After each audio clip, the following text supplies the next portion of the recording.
आज की कहानी एक ऐसे लड़के की है जो एक खूबसूरत दिखने वाली साइको लड़की के चक्कर में फंस जाता है।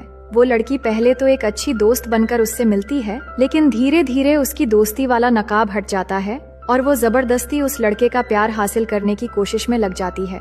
वो किसी तरह उस लड़के को बहला फुसलाकर अपने मकसद में कामयाब तो हो जाती है, लेकिन फिर भी उसे उसका प्यार नहीं मिलता। अब प्यार के लिए गुस्से में अंधी होकर वो उस लड़के के साथ ऐसे ऐसे कांड करती है जो देखेंगे हम आज की इस पूरी कहानी में।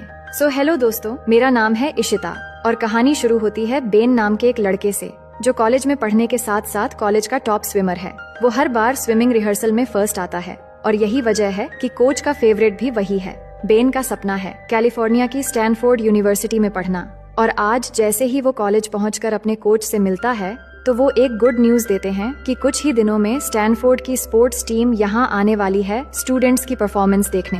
अगर उस दिन बेन ने अच्छा कर दिया तो स्टैनफोर्ड में एडमिशन पक्की हो जाएगी। ये सुनते ही बेन बहुत खुश हो जाता है और अपने दोस्तों से जाकर मिलता है, जहाँ सारे दोस्त उसे कंग्रेचुलेट करते हैं। पर उसकी गर्लफ्रेंड एमी जब ये बात सुनती है कि उसे जल्द ही स्टैनफोर्ड यूनिवर्सिटी में एडमिशन मिलने वाला है तो वो थोड़ा डिसअपॉइंट हो जाती है। उसे लगता है बेन के दूर जाने पर दोनों अलग हो जाएंगे। फिर वो कहती है, अगर तुम कैलिफोर्निया जा रहे हो तो मैं भी वहीं किसी यूनिवर्सिटी में एडमिशन ले लूंगी ताकि हम एक दूसरे से दूर ना हो। ये सुनकर बेन की खुशी डबल हो जाती है और उसी खुशी में वो बड़े प्यार से उसे एक नेकलेस गिफ्ट करता है। लेकिन अगले दिन क्लास के बाद बेन जब लॉकर रूम की तरफ से गुजर रहा होता है तभी एक लड़की उसे मदद के लिए बुलाती है। वो कहती है कि वो कॉलेज में नई है और उसका लॉकर नहीं खुल रहा है। बेन उसकी मदद करने के लिए उससे एक पिन लेकर चुटकियों में लॉक खोल देता है। वो लड़की अपना नाम मेडिसन बताती है तो बेन भी मुस्कुराते हुए अपना इंट्रो देता है, लेकिन यहाँ मेडिसन पहली बार में ही उस पर लाइन मारने की कोशिश करती है। पर बेन उसकी बातों पर उतना ध्यान नहीं देता और कहता है, मैं कॉलेज की स्विमिंग टीम में हूँ, चाहो तो कभी देखने आ जाना। इसके बाद बेन हॉस्पिटल में जाता है जहाँ वो एक नर्स की तरह पार्ट टाइम जॉब करता है। उसके पापा बचपन में ही गुजर गए और अब फैमिली में सिर्फ उसकी माँ है। फिर शाम के वक्त वो अपने फ्रेंड जोश के साथ स्विमिंग पूल पहुँचता है। जोश एक्साइटेड होकर कहता है, क्या तुझे पता है कॉलेज में एक नई लड़की आई है जो काफी खूबसूरत है, मैं सोच रहा हूँ उसे प्रपोज कर दूं। बेन कहता है, अगर तू मेडिसन की बात कर रहा है तो मैं उससे मिल चुका हूँ। वो काफी खूबसूरत नहीं, बहुत ही ज्यादा खूबसूरत है, पर भाई तुझसे वो पटने वाली नहीं है। फिर स्विमिंग के बाद बेन अपनी कार से घर लौट रहा होता है कि अचानक सामने मेडिसन आ जाती है। बेन तुरंत उतरकर उसकी किताबें उठा देता है और कहता है कि क्या तुम्हें घर छोड़ दूं? मेडिसन मान जाती है और रास्ते में दोनों बहुत सारी बातें भी करते हैं। फिर बेन उसे घर के सामने ड्रॉप कर देता है और मेडिसन उसे थैंक यू कहकर अंदर चली जाती है। लेकिन बेन घर लौटकर देखता है कि मेडिसन अपनी नोटबुक उसकी कार में ही भूल गई है। वो नोटबुक उठाकर अपने कमरे में आता है और जैसे ही उसे खोलता है अंदर उसे ढेर सारे म्यूजिक नोट्स नजर आते हैं। इसके बाद वो नोटबुक पर लिखी नंबर पर कॉल करके मेडिसन को बताता है कि उसकी नोटबुक कार में रह गई थी, तो मेडिसन उससे रिक्वेस्ट करती है, प्लीज उसे लेकर मेरे घर आ सकते हो? बेन हाँ कर देता है और अगले दिन सुबह ही मेडिसन के घर पहुंच जाता है। लेकिन डोरबेल बजाते ही मेडिसन की जगह उसका कजिन क्रिस्टोफर दरवाजा खोलता है, जिसका बिहेवियर थोड़ा अजीब सा है। वो कहता है, नोटबुक मुझे दे दो, मैं मेडिसन को दे दूंगा। तभी वहाँ मेडिसन आ जाती है और न जाने क्यों उसके आते ही क्रिस्टोफर अंदर चला जाता है।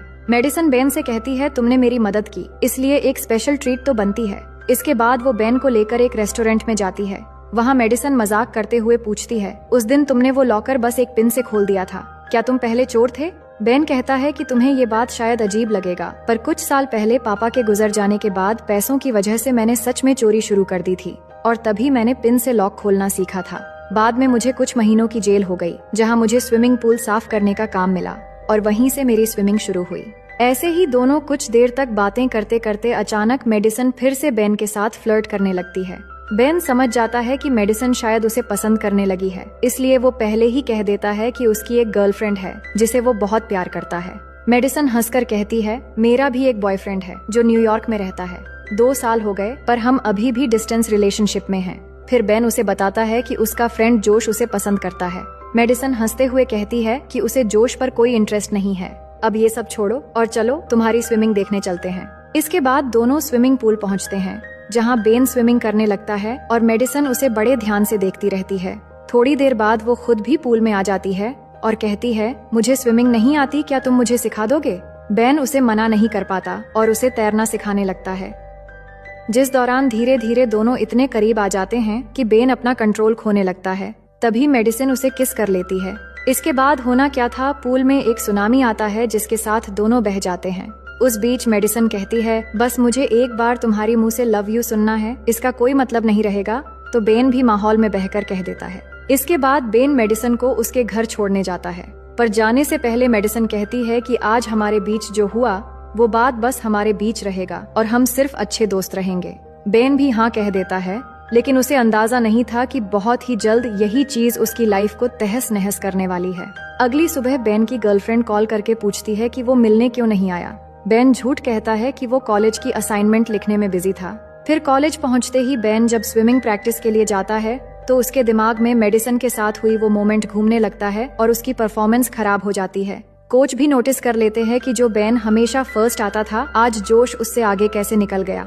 इसके बाद शाम के वक्त बेन एक पार्टी में जाता है जहां उसके सारे फ्रेंड्स जमा होते हैं। तो जोश मजाक में कहता है कि आज तो बेन मेरे पीछे रह गया।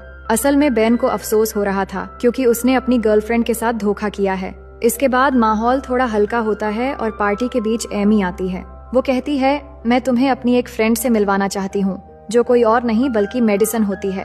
पर वो दोनों ऐसे रिएक्ट करते हैं जैसे वो पहली बार मिले हों, लेकिन दोनों के अंदर तूफान चल रहा होता है।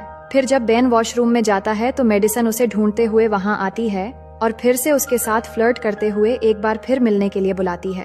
बेन डरते हुए कहता है, अगर एमी को ये सब कुछ पता चल गई तो बहुत प्रॉब्लम हो जाएगी। तभी मेडिसन कहती है कि कल से उसे उसकी अंडरवियर नहीं मिल रही है, लगता है वो तुम्हारे कार में ही रह गई है। ये सुनकर बेन तुरंत कार के पास जाता है और एमी के देखने से पहले उसे छुपा लेता है। असल में मेडिसन ने ये जानबूझकर किया था। फिर जब बेन घर पहुंचता है, मेडिसन के लगातार मैसेज आने शुरू हो जाते हैं, लेकिन बेन बस एक ही जवाब देता है कि वो होमवर्क कर रहा है। असल में वो अपनी गर्लफ्रेंड को धोखा नहीं देना चाहता था, इसलिए मेडिसन से दूरी बनाने की कोशिश कर रहा था। पर मेडिसन रुकने वालों में से नहीं थी। उसके बार बार मैसेज करने से बेन डिस्टर्ब होने लगता है और ये टेंशन उसकी स्विमिंग पर भी असर डाल रहा था। कोच उसे समझाते हैं, अगले हफ्ते स्टैनफोर्ड की टीम आ रही है स्विमिंग कंपटीशन देखने। अगर तुम्हारे दिमाग में कुछ चल रहा है तो उसे क्लियर करो, वरना परफॉर्मेंस नीचे जाती रहेगी। अब शाम को बेन जैसे ही घर पहुंचता है तो वहाँ लिविंग रूम में उसकी माँ और मेडिसन आराम से बैठी बातें कर रही होती हैं। फिर माँ के जाते ही बेन गुस्से में पूछता है, तुम यहाँ क्या कर रही हो? मेडिसन मुस्कुराती है कि हम दोनों तो दोस्त है ना। पर बेन थोड़ा रूडली कहता है, तुम दोस्त से कुछ ज्यादा ही बनने की कोशिश कर रही हो। तुम्हें पता है मेरी एक गर्लफ्रेंड है, इसलिए उस पूल वाली बात को भूल जाओ और प्लीज आगे से यहाँ मत आना। ये सुनकर मेडिसन का चेहरा बदल जाता है और वो गुस्से में कहती है, मैं उस बात को कभी नहीं भूल सकती। ये कहकर वहाँ से चली जाती है। अगले दिन कॉलेज में ईमेल चेक करते हुए बेन को मेडिसन की ढेर सारी मेल दिखती है, जिसमें उसने कुछ फोटोज भेजे होते हैं जो देखने लायक तो बिल्कुल भी नहीं था। तभी वहाँ एमी आ जाती है तो वो बहुत मुश्किल से सिचुएशन को संभालता है। इसके बाद वो स्विमिंग करने जाता है। इस बीच वहाँ मेडिसन फिर से आती है और बेन को चिढ़ाने के लिए उसके सामने ही जोश के पास जाकर उसे किस करने लगती है। पर बेन को कोई फर्क नहीं पड़ता, बल्कि वो राहत महसूस करता है कि शायद अब इससे पीछा छूट जाएगा। लेकिन इसके बाद लॉकर रूम में मेडिसन फिर आ जाती है और पागलों की तरह कहती है, मैं सिर्फ तुम्हें चाहती हूँ, हम साथ रह सकते हैं, तुम बस अपनी गर्लफ्रेंड से ब्रेकअप कर लो, फिर जो भी तुम कहोगे वो मैं करने के लिए तैयार हूँ। और वैसे पूल में तुमने ही कहा था कि तुम मुझसे प्यार करते हो। बेन सख्ती से जवाब देता है कि मैं सिर्फ एमी से प्यार करता हूँ और तुम जानती थी कि उस बात का कोई मतलब नहीं था। अब प्लीज मुझे माफ करो। इतना कहकर वो निकल जाता है, लेकिन मेडिसन इतनी आसानी से रुकने वाली नहीं थी और ये रिजेक्शन उसे और भी खतरनाक बना देता है। फिर सीन कट होता है हॉस्पिटल में, जहाँ बेन पार्ट टाइम काम करता है। लेकिन आज जैसे ही वो मरीजों को दवाइयाँ देता है, थोड़ी ही देर में उन्हें अजीब साइड इफेक्ट्स होने लगते हैं। बेन घबरा जाता है और मैनेजमेंट उसे सख्त चेतावनी देते हैं। बेन समझ जाता है कि ये मेडिसन का ही काम है। इसके बाद गुस्से में वो सीधे मेडिसन के पास जाता है और कहता है, तुम आखिर किस तरह की लड़की हो? तुम्हारी पागलपन की वजह से आज किसी की जान चली जाती। अपने दिमाग में अच्छे से ये बात डाल लो कि आज के बाद मेरी जिंदगी से दूर रहोगी और अपनी ये शक्ल लेकर मेरे सामने कभी नहीं आओगी। अब बेन फैसला करता है कि एमी को सब कुछ सच बता देगा। उसे डर था कि मेडिसन अगर पहले बताएगी तो अपने हिसाब से पूरी कहानी पलट देगी, लेकिन एमी रेस्टोरेंट में जॉब करती थी और वो काम में बिजी थी।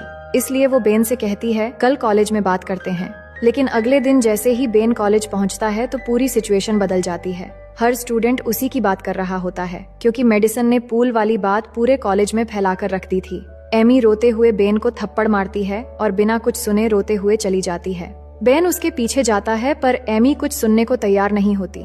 ऊपर से मेडिसन ये सब देखकर मुस्कुरा रही थी क्योंकि वो यही चाहती थी। अब दोनों के बीच एक लंबी खामोशी छा जाती है। कई दिनों तक दोनों बात नहीं करते और बेन अंदर ही अंदर टूटने लगता है। फिर आता है बेन की जिंदगी का सबसे बड़ा दिन, जहां स्टैनफोर्ड यूनिवर्सिटी की टीम कॉलेज में पहुंच चुकी है और स्विमिंग कंपटीशन शुरू होने वाला है। बेन की मॉम भी दर्शकों में मौजूद होती है। सभी प्लेयर्स यूरिन टेस्ट देकर तैयार हो जाते हैं और कुछ ही मिनट में कंपटीशन शुरू होने वाली होती है। तभी कोच बेन के पास आकर कहते हैं, तुम्हारी टेस्ट रिपोर्ट में ड्रग मिला है, इसलिए तुम्हें हमेशा के लिए डिस्क्वालीफाई किया गया है। बेन को एक झटका लगता है कि सर मैंने कुछ नहीं लिया, आप तो मुझे अच्छे से जानते हो। लेकिन फैसला हो चुका था और अब कुछ नहीं हो सकता।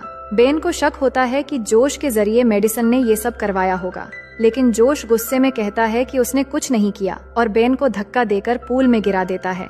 अब कंपटीशन बेन के बिना खत्म होता है, जिससे